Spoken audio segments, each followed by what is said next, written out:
Bonjour à tous, donc suite de notre séquence sur l'autobiographie avec Georges Perec, W ou le souvenir d'enfance.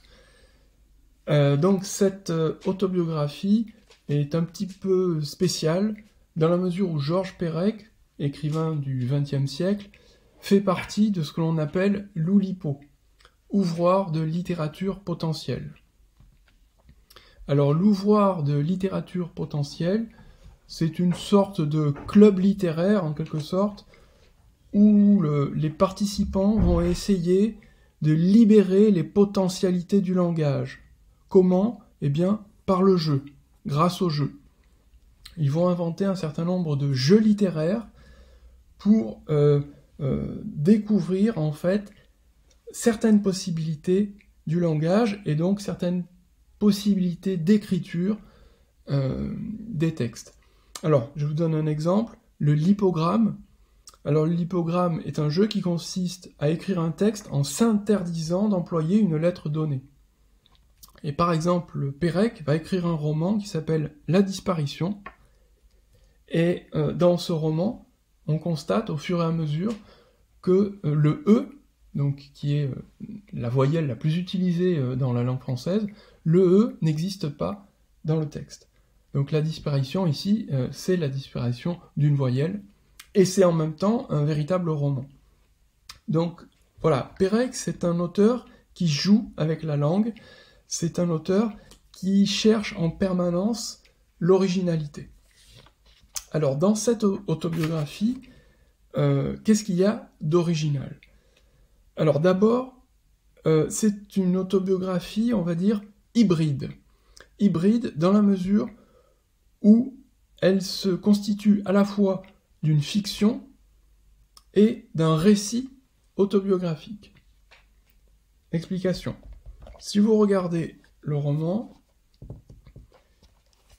voilà, chapitre 1, ça commence en fait par un récit fictif, plus précisément c'est un roman d'aventure.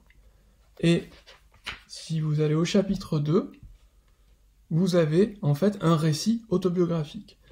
Donc l'auteur oscille entre un roman d'aventure et un récit autobiographique. Un chapitre, on est dans la fiction, un autre chapitre, on est dans l'autobiographie. Donc ça c'est la première originalité de Perec dans ce texte.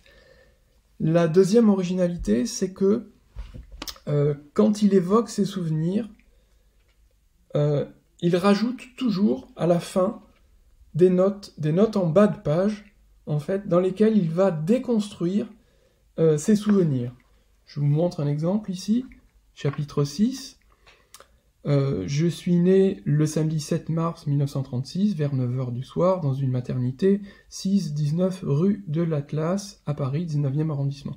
Donc là, il évoque sa vie, c'est vraiment l'autobiographie, il évoque des faits assez précis.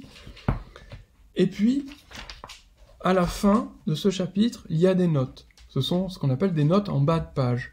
Vous voyez ici, ce petit 1, en fait, c'est un renvoi, ou plutôt le petit 1 qui est ici, est un renvoi à la note qui est ici.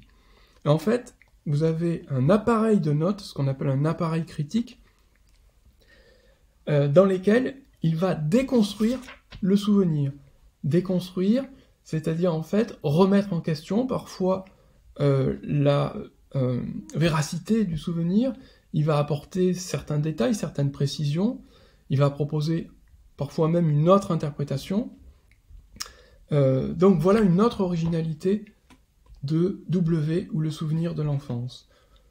Donc, souvenez-vous, deux originalités. D'abord, c'est une œuvre hybride où on a un chapitre où c'est un roman d'aventure, un chapitre où c'est le récit autobiographique, et à l'intérieur de l'autobiographie, ça fonctionne de cette façon-là, c'est-à-dire il évoque un souvenir, et dans les notes, il déconstruit ses souvenirs. Voilà pour la présentation du texte. Autre détail important, la vie vraiment de Georges Perec, un détail qui n'en est pas un. Perec, donc, est né en 1936 et mort en 1982. les deux événements de son enfance, les deux événements majeurs de son enfance, c'est qu'il devient orphelin de père à 4 ans, puisque son père meurt au front en 1940, et il devient orphelin de mère à 6 ans, puisque sa mère est déportée à Auschwitz en 1942. À partir de cette enfance à la fois triste et comment dire, à partir de ce choc initial, Pérec souvent va dire qu'il n'a pas d'enfance, qu'il n'a pas de souvenir d'enfance, et que au fond l'autobiographie n'a aucun intérêt pour lui. Donc il va y avoir une sorte de déni, il va durer un certain temps, jusqu'au jour où il va quand même considérer son enfance et essayer de se remémorer quelques souvenirs. Voilà, donc dans la prochaine vidéo, on abordera la suite.